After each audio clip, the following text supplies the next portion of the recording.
Hi guys, welcome to Sonsi.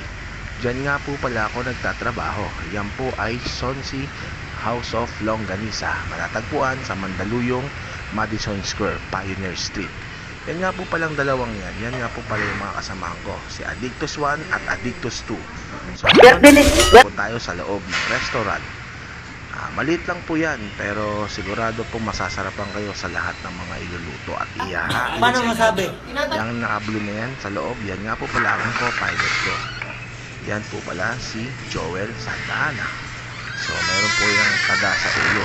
Hindi nag-iingat kaya natataga. Pero wag ka, rock and roll yan. Rock and roll. O, diba? Sabi ko sa inyo guys, yun, yung naglakad na yun, yung nakaitim. Yan yung leader namin. Yan si Ate Gigi. Siya yung leader of the band ng Sonsi. So ngayon, alam Anong niyo number na, ng boss mo? Punta na kayo dito para umorder at kumain. Hintayin ko kayo ha. Maraming salamat. Tara na!